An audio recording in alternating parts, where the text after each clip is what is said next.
ಇಲ್ಲೇನಂತ ಕೊಟ್ಟವ್ರೆ, 5 ನಂಬರ್ದು ಆವ್ರೇಜು 12. ಆ 5 ನಂಬರಲ್ಲಿ 3 ನಂಬರ್ಗಳು ತೆಗೆದ್ರೆ ಅದ್ರ ಆವ್ರೇಜು 10 ಬಂದಿರ್ತದೆ. ಇವಾಗ ಇನ್ನು ಮಿಕ್ಕಿರೋ 2 ನಂಬರ್ದು ಆವ್ರೇಜ್ ಎಷ್ಟು ಅಂತ ಕಂಡುಹಿಡಿಬೇಕು.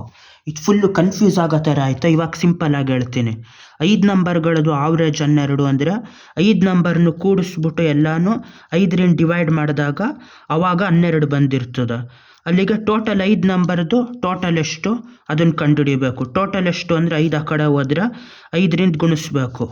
12ನ 5ರಿಂದ ಗುಣಿಸ್ದಾಗ ಎಷ್ಟು ಬರ್ತದೋ ಅದು 5 ನಂಬರ್ದು ಟೋಟಲ್ ಆಯ್ತದೆ. ಅಲ್ಲಿ 12 ಟೈಮ್ಸ್ ಆಫ್ 5 ಅಂದರೆ 60. 60 ಅನ್ನೋದೆಷ್ಟು 5 ನಂಬರ್ದು ಟೋಟಲ್ ಇದು. ಅದೇ ಥರ ಅದರಲ್ಲಿ 3 ನಂಬರ್ ತೆಗೆದ್ರೆ ಅದರ ಆವ್ರೇಜ್ 10 ಅಂದರೆ ಆ 3 ನಂಬರದ್ದು ಟೋಟಲ್ ಎಷ್ಟು? 3 ಟೈಮ್ಸ್ ಆಫ್ 10 30.